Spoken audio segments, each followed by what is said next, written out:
我们来讲讲过度延展。那我想问问大家，对过度延展的了解，你觉得什么是过度延展？那 A 是当价格踏上史无前例的高点或低点的时候呢，是过度延展。B 就是上涨下跌的趋势它上涨了维持一段时间，或下跌它维持了一段时间，那这个是过度延展。那 C 呢，在短时间内价格急涨急跌，那这个是过度延展。那 D 呢，就是当价格过高或当价格过低的时候呢，那就是过度延展的产生。所以 A、B、C、D， 大家觉得哪一个是你心目中的这个过度延展？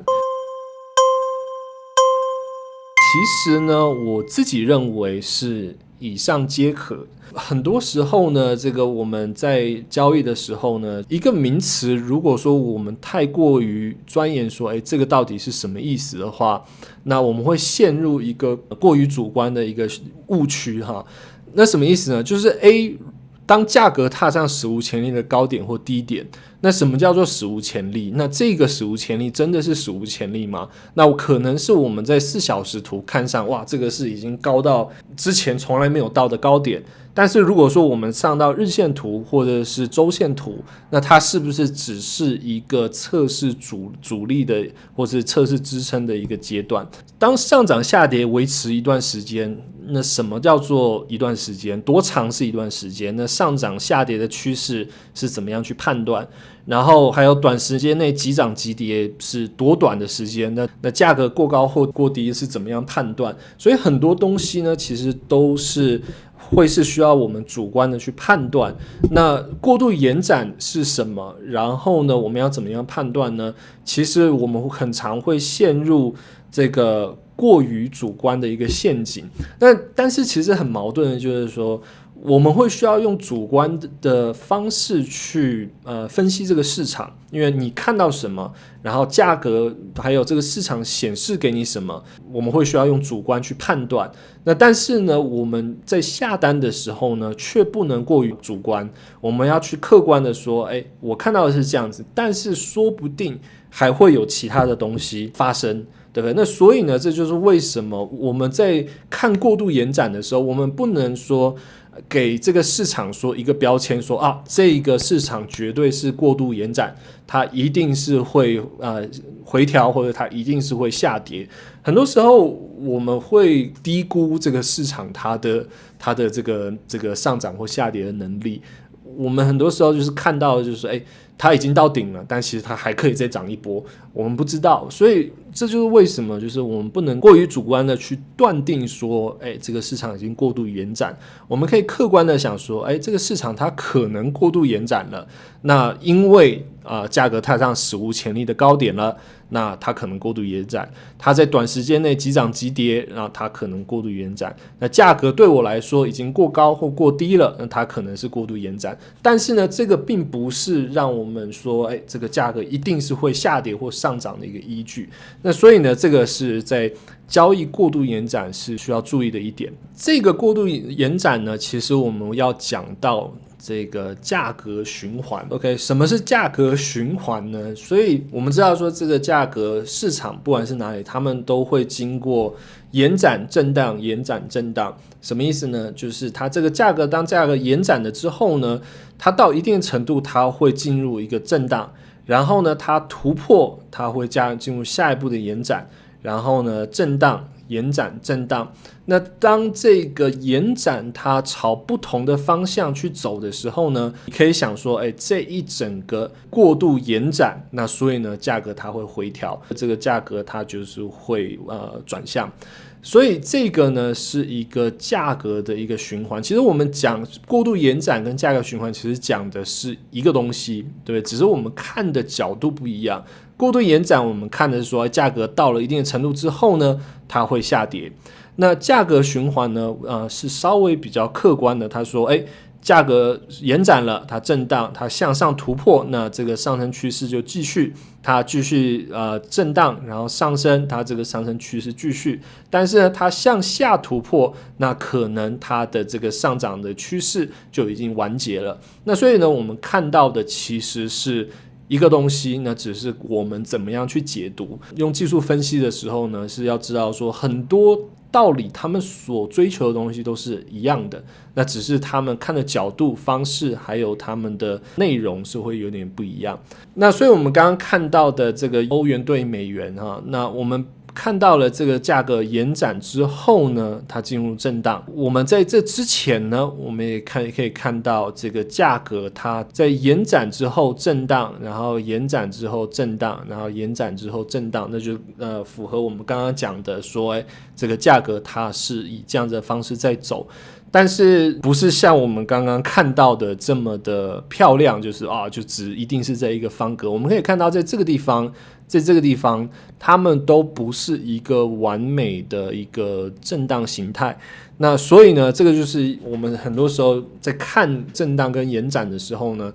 不要太纠结说他们有在线里，真正的去接受，就是说这个可能是很多时候我们在交易的时候会看到我们想要看到的东西，然后有的时候我们不想看到的东西，我们的脑袋就会自动屏蔽掉。我不要你觉得，我要我觉得。那因为人他都有那种想要是正确的，那所以呢，他看到自己想要看到的东西。在我们交易的时候呢，我们常发生的错误，像刚刚讲，就是主观的认为这个价格到头，然后呢，我们害怕错过大行情。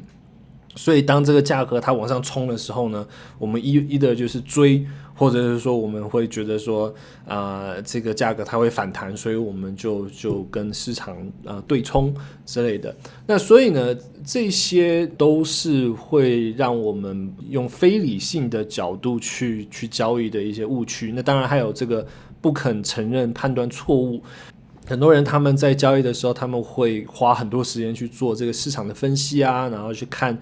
这个指标它是怎么样的。但是呢，市场它是绝对的，就是当你不管你分析多少，市场它上涨了它就是涨了，市场下跌了它不管什么原因它跌了它就是跌了。那所以呢，这些呢都是我们在交易的时候，不只是这个过度延展了，那这些都是我们常常会发生的错误。这个过度延展呢，其实最好可以搭配其他东西使用，就是像反转的信号支撑阻力还要接纳你这个新的讯息，那才可以帮助我们更好的去说，这个市场它是需要反转了。那我们回到这个 Euro Dollar 这个例子我们去回来看这个地方。我们把这些东西关掉，然后可以看得更清楚一点。我们现在看到了呢，这个价格下跌，然后呢，这个价格它产生了这个我们可以讲说是一个 lower high 跟一个 higher high 在一个小的一个周期。那所以呢，如果说我们想说这个市场它已经过度延展了，它要回调，我们会需要看到这个价格持续的保持这个 lower high， 然后呢它要产生这个 higher high。那所以我们可以看到它产生了 higher high 之后呢，我们想说那市场它现在需要做什么？它现在会需要突破这个阻力位还有这个趋势线。那这个呢其实是一个非常强的压力。那所以你在入场的时候呢，就要知道说，虽然我有反转的一个讯号，我有一个 higher high 跟 higher low， 然后呢这个市场测试这个阻力，但是我们会需要看到这个市场突破，我们才可以确定说这个是一个完整的反转。当然你可以在这里入场，但是呢你会需要有把这个止损做放好的一个心理准备。那所以下一个呢，我们可以看到说这个价格它下跌破了 higher low 的这个地方，我们刚刚讲说要接纳新的讯息，所以这个呢就是我们所谓的新的讯息。在这之前呢，我们看到说价格它产生 higher high 跟 higher low， 但是新的讯息告诉我们说这个 higher low 被突破了。我自己在交易这么久，我都觉得说我不知道市场会往哪里走，但是我看到的是这个样子。那它如果明天有一个新的逐线来告诉我说整体的趋势是怎么样的，那我会选择去接纳它，然后来去帮助我可以更好的去适应这个环境。总结呢，不要小看市场的力度，很多时候呢我们认为这个市场是过度延展了，但是呢它可能还会再往上拔一个层次，或者是会往下跌一个层次。那所以这就是为什么呢？我们会需要主观的分析，客观的下单。在分析的时候呢，我们可以看到，我们可以把所有东西，我们看到的东西都说啊，这个是怎么样怎么样，我认为是怎么样怎么样。但是你下单的时候呢，你会需要很客观的，那包括你在下单之后的一个调整你会需要很客观的去说啊，虽然我看到的是这样子的，但是如果市场它给我新的讯息，那我要怎么样去做？那第三呢，就是你要有多项理由，你才可以构成入场。所以越多越好，但是很多时候呢，市场它不会给我们很多的资讯。如果说你真的把持不住，你可以下单，但是你会需要控制这个风险。那但是如果说你有多项理由，然后就是告诉你很多指标啊，然后趋势啊，然后都告诉你说，这个价格它应该是会往这里走，可以就是放心的下单。但是同样的这个止损要准备好，因为我们不能100%的确定说这个价格一定会往上或往下走。OK， 所以呢，这个就是我们今天讲这个过度延展的一个概念吧。OK， 那最后呢，我想要跟大家分享本日的金句。英文呢说，The brick wall are not there to keep us out. The brick wall are there to give us a chance to show how badly we want something. Randy Pausch 应该是这样念的。中文呢，就是这个墙，这个砖墙在那里呢，不是把我们拒之门外，那这个砖墙在那里呢，是给我们机会展示我们有多渴望的一些事物。很多时候我们在交易的时候，我们会遇到困难，我们会觉得说，哇，这个好多东西要学，然后我学了好多，我在这个交易里面还是一塌涂地。在碰到困难的时候呢，我们要想清楚说，这个呢不是把我们拒之门外的一个墙，而是呢这个墙是在那里来告诉我们说，我们要怎么样可以突破这个困难。那所以是让我们有机会展示我们是有多渴望在交易中成功。那我相信在座的各位都希望